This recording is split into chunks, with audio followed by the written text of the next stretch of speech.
Go ahead and put together this webinar together with such a phenomenal partner like Red River is because we see a lot of terms coming out in the cybersecurity, networking, as well as identity access management realms that just don't make sense to us.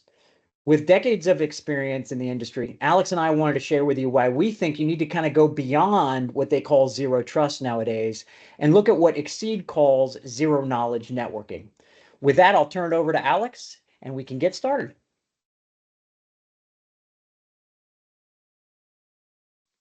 Thank you so much, Brian. Can everyone see my screen? Okay.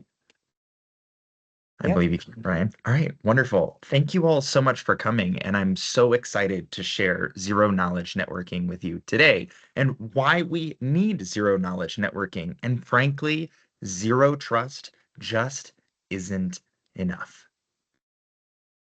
Back when the internet started, and not just the internet, but really almost every technological innovation, the focus was on features rather than security. In fact, Vint Cerf, the father of the internet himself, even said when we were trying to get the internet off the ground, we just wanted it to work reliably. We weren't thinking so much about security. Security was and is an afterthought. Now, this is true for basically every technological product out there, but hopefully wouldn't be true for, say, security products, right? Well, zero trust, it's hot, it's new, and it should be secure. But not every implementation of every tech buzzword is the same. And those key differences have dramatic implications for the security of the product. Our company was founded a little differently. We were founded by well-known ethical hackers in the United States and Europe, working in anti-terrorism and other police capacities that noticed a lot of common problems with the way companies do their identity access management and their resource access. And they wanted to do things differently. They wanted to make security the priority and make a set of products that they themselves could not break into. And what they concluded by looking at companies in different verticals from healthcare to finance and seeing what their common problems were with how they did their networking that left them very vulnerable, what they noticed is that the industry still kind of designs networks like it's the year 20, not like it's the year 2024. So to show you how we get to where we are now, I want to take you back and walk you through the progression of networking over time. So here's how things used to work, and sometimes still do. We've got our castle. This is called the castle and moat model. We've got our castle. This is our corporate walled garden. It's our network. It's where all of our sensitive secrets are. And what we do, we take those people, those computers, those users, and we draw a perimeter around them. We call this perimeter security. Now, since most people work from the office and most threats came from outside this perimeter, we could do is just simply repel them or block them when attacks came from the outside. Now, for the few times a few users very rarely were physically outside the network or office, we could use a VPN and a trusted device to essentially teleport that person back inside the network. But that doesn't sound like how we operate today, right? Services, applications, and data, they don't reside exclusively inside an enterprise network. They're everywhere. People use bring your own device.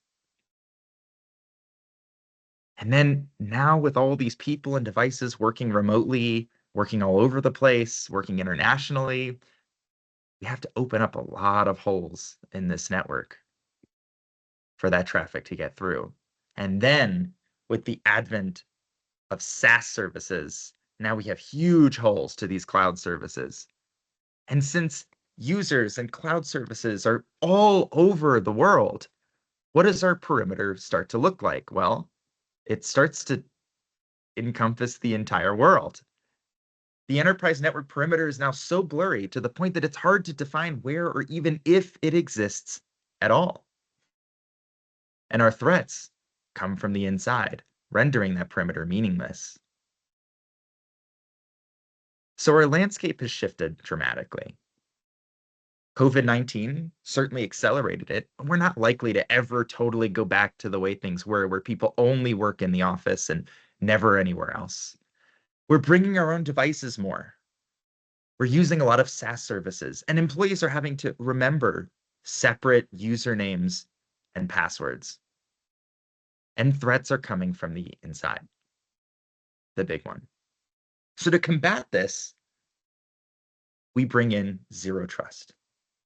And in fact, in recent years, because there's been so much variation in how zero trust is deployed in the market and what that actually means, NIST, our National Institute of Standards and Technology, actually made some tenets of what's considered zero trust. Some of these are a little wordy.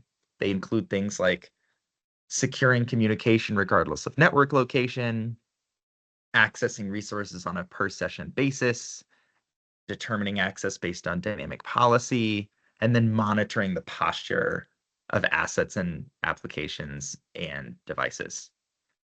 So this is what the tenets are. What is it actually in practice? Because it's not legally binding to adhere to these tenets. Well, zero trust is a buzzword. And in fact, few vendors that claim they're zero trust are actually fully compliant with that NIST standard I just showed you. Or at least those were the tenets. It's a quite large document.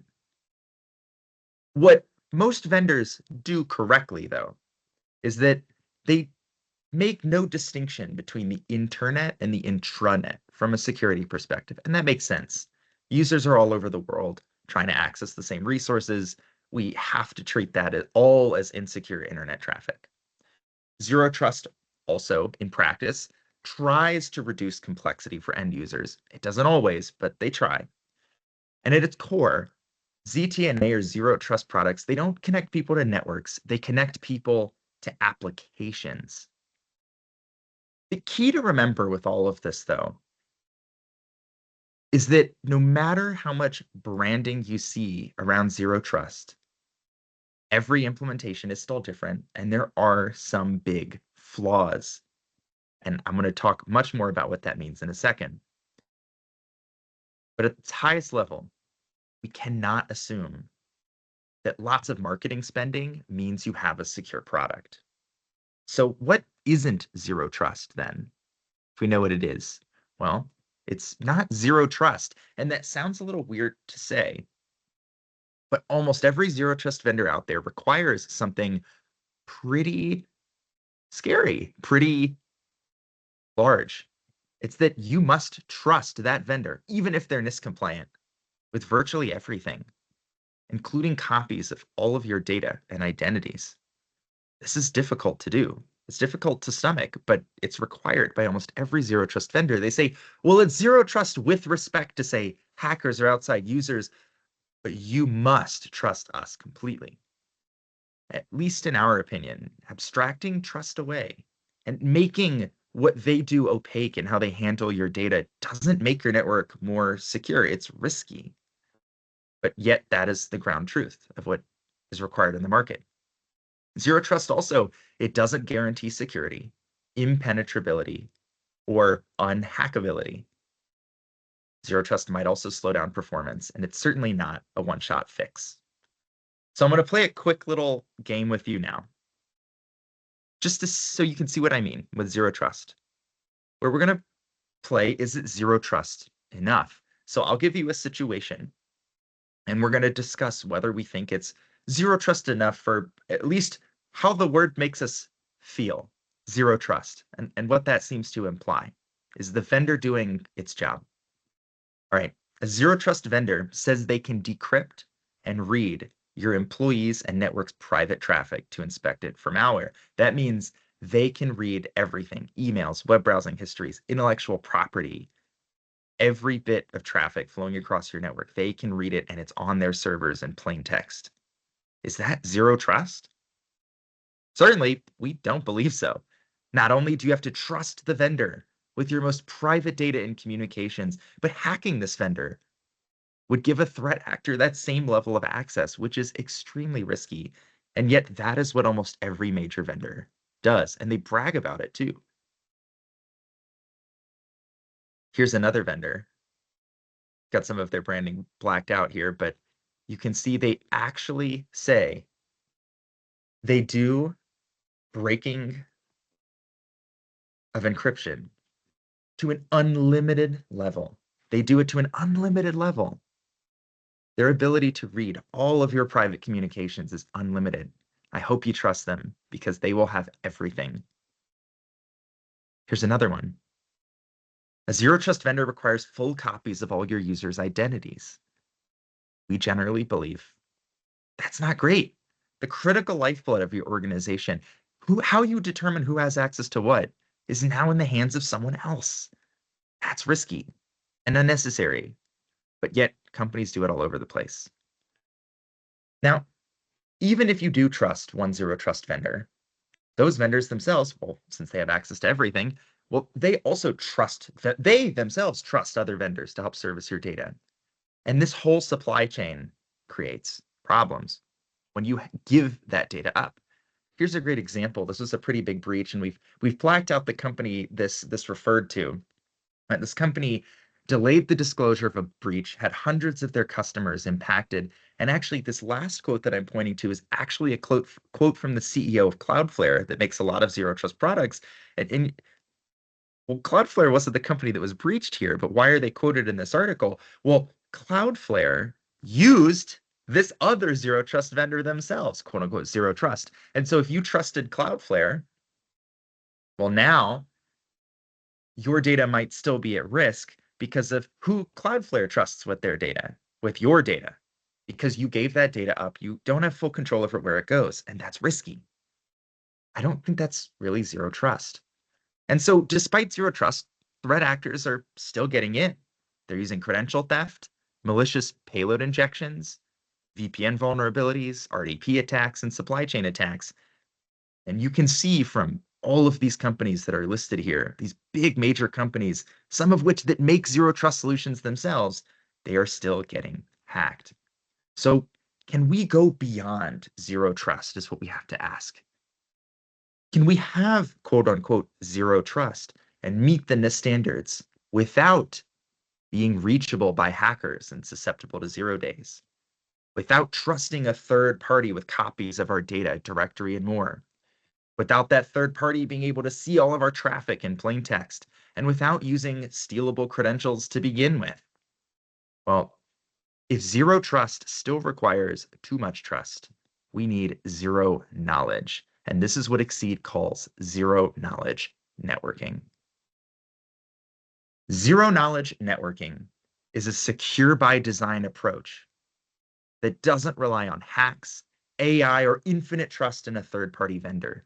Instead, the architecture itself is cleverly designed such that it takes attack surface off the table entirely. The tenets of zero knowledge networking are that we reject all inbound network traffic for resource access and authentication. We never store copies of your directory identities. We encrypt all your traffic with multiple layers of encryption, and we don't have the decryption keys. And we use zero knowledge proofs to authenticate you without transmitting sensitive data. Our two products are backed by these principles. Our identity access management product and our secure resource product, access product, we call Sealed Tunnel. Our identity access management product uses one-time codes and single sign-on, and this eliminates the risk of phishing because your users won't even have usernames and passwords to share. So if someone tries to phish them and they say, give me that password, they immediately will know it's phishing because they don't have a password to share, taking that risk off the table. You hear this a lot. We're just removing the attack surface rather than trying to play whack-a-mole with it. Our sealed tunnel product is outbound only, and they're quantum secure tunnels that secure all types of traffic, whether it's from any legacy or IP-based network or system, whether on-premise, cloud, hybrid, or IoT. We secure it all with 3 layers of encryption. And I want to mention a quick note on this quantum secure piece. Nation states and hacking groups right now, what they are actually doing is scooping up, harvest now. They are harvesting all of your encrypted data and they will decrypt it later when quantum computers in 5, 10, 15 years, as we know they will, have the power to decrypt everything. Funny enough, Apple now for its iMessage is using quantum secure encryption, but I don't think there's another resource access product on the market that's doing it. Why are we securing our text messages more than we are our most sensitive corporate data transfers and communications? That doesn't make sense to me. Yet that's what's largely happening. And big players like Apple are starting to realize that this is a big deal and we need to do this. But a lot of legacy vendors haven't caught up. We're already there and we've been there. So the one big thing here that might not have made some sense to people on the slide was where it says outbound only. All of our products operate outbound only. That's our first tenet of zero knowledge networking. And I want to show you what that means.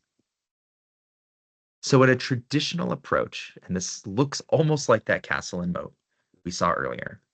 Let's say I've got a user on the right and a resource on the left. And that user on the right wants to access the resource on the left. What I have to do on the left is open up some hole for that user to be able to access what they need. These are called open inbound ports, and that allows traffic to flow. Fortunately, that also allows attackers to flow through those open ports. They can try and use a 0-day, they can try and use all sorts of types of attacks, but once you've opened that door, someone will find a way in. With Xiid, we completely shake this picture up. We build networks like it's 2024, not 20. And we do things quite a bit differently. We have this piece of software in the middle called a request collector. You can license this yourself and host it, or use our SaaS approach that's very inexpensive and has high availability across many different cloud services. And this allows these two endpoints to communicate while keeping all of your inbound ports closed, which means that, say, a hacker is trying to attack from the outside or use some sort of 0-day, they will immediately get blocked. No fancy, expensive AI firewall required. It will get blocked because, well, we're not allowing any inbound traffic. You can't even talk to that program. All of those communications are then outbound only on both ends, and they are triple encrypted quantum securely between endpoints, and Xiid is not one of those ends.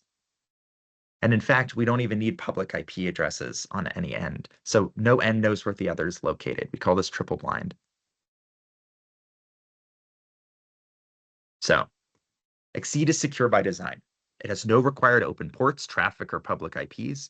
We never federate or have copies of your data. We never decrypt your traffic, and we never transmit sensitive credentials over the internet. And that's why the inventor of SSL and TLS himself said Xiid protects things legacy products can't. And this is also why we're so trusted by the federal government.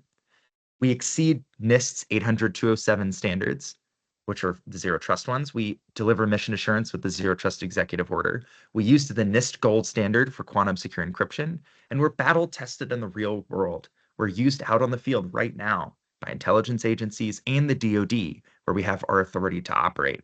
We've been pen tested by intelligence services and the Air Force Research Laboratory. And I love this quote. They said, Xiid, when you use it, it's nearly invisible, which is amazing. So looking at our architecture one last time, whether you're a user, you're the Active Directory, or you're any type of resource, database servers, IoT, RDP, SSH, machine learning operations, voice, video conferencing systems, we can close all inbound ports on everything and keep that traffic outbound only. And all traffic is end-to-end encrypted, and we, that third-party vendor, never have access to your data because it's end-to-end encrypted. So now I'm going to show you a brief demo of what it would be like for your users to use.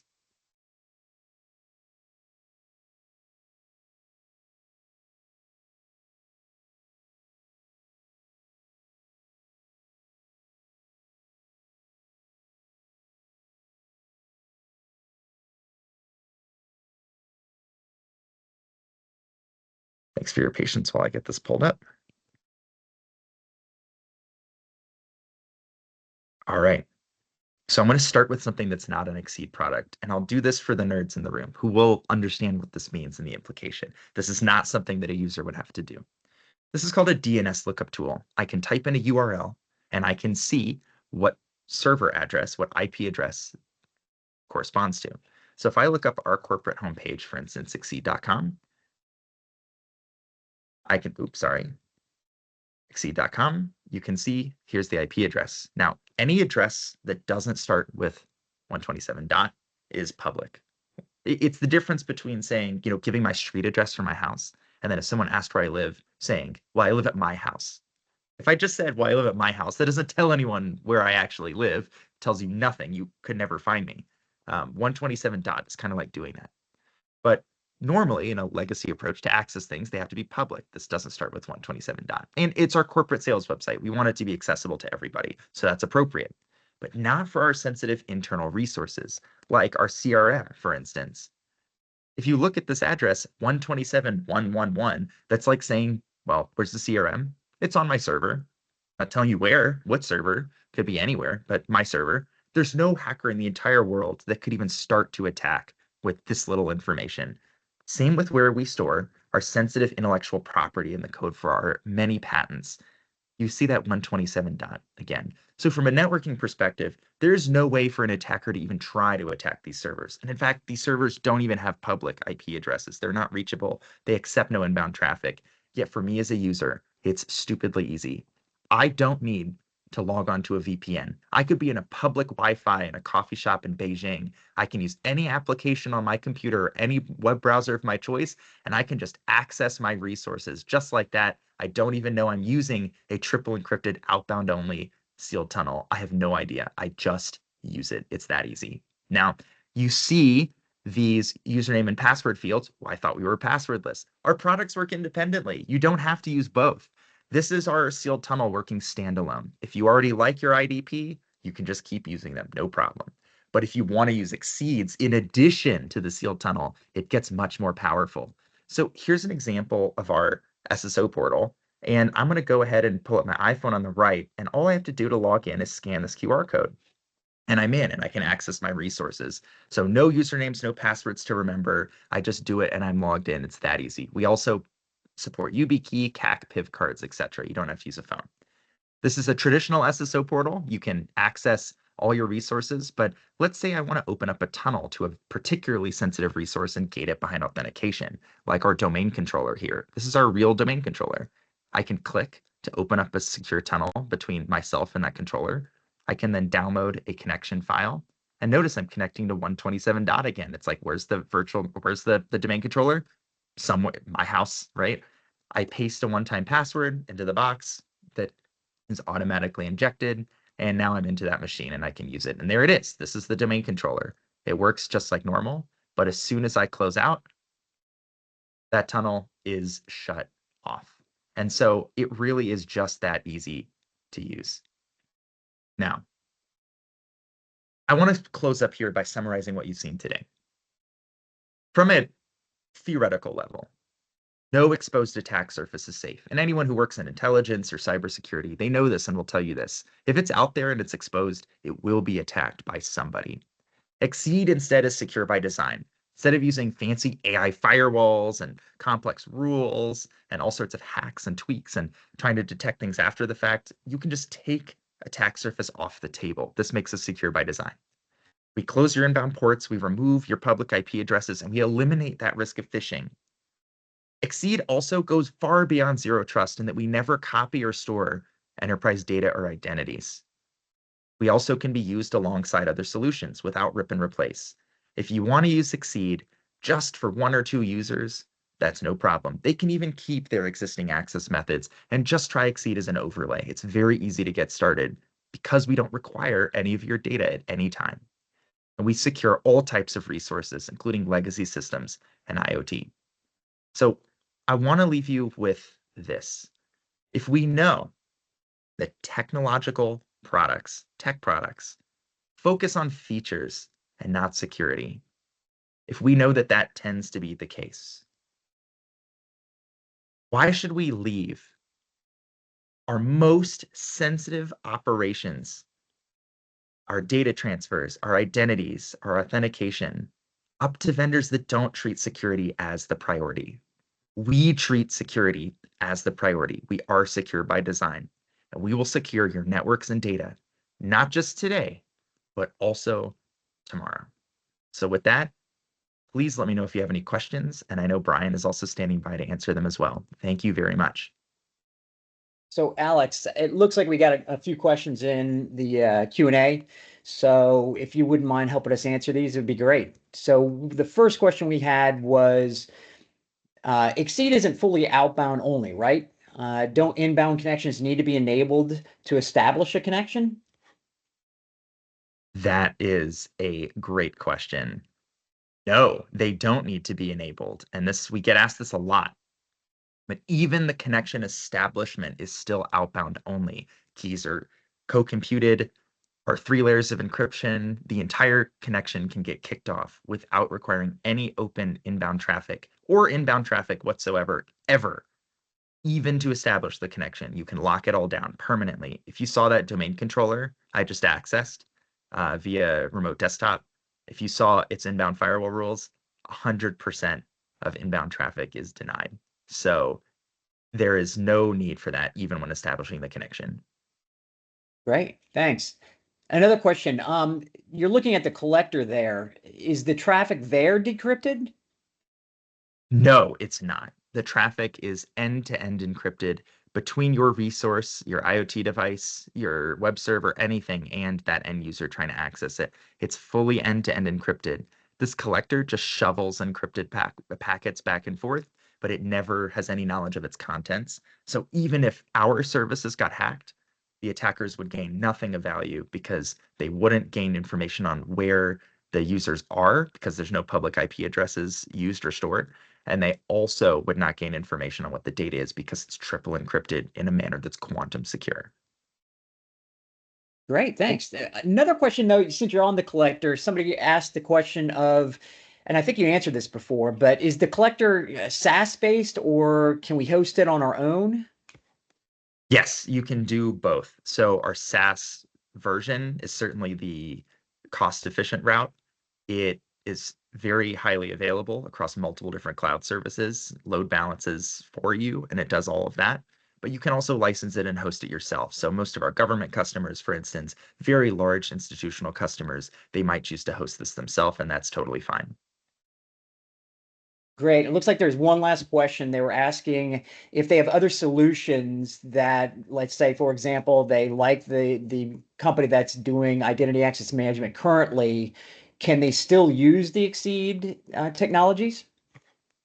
Absolutely. We don't require any kind of ripping and replacing. And actually, like I showed in that first half of the demo, that was the sealed tunnel, our secure resource access solution operating without our identity solution, hence why you still saw that login screen. So we absolutely can just use one of those products and you can keep your identity access management provider. Well, Alex, that's all the questions we have. Are there any others that anybody has? Looks like we just got one more added in there, Brian.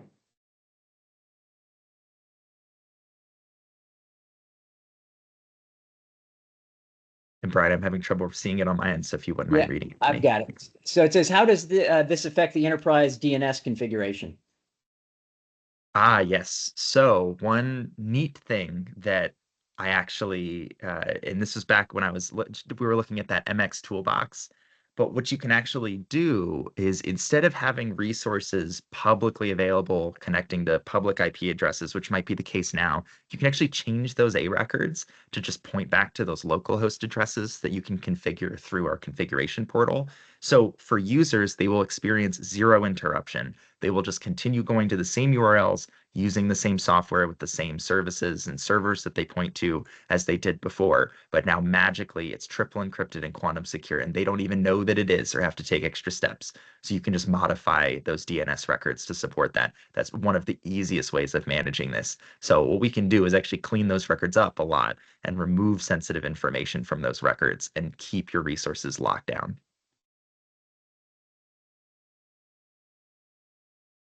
Great, thanks, Alex. Anybody else?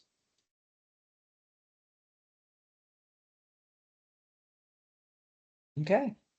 Well, we really appreciate everybody's time today. We thank you so much for taking a look at what we can do for you. And thank you again for your time. Thank you. Thanks, everybody.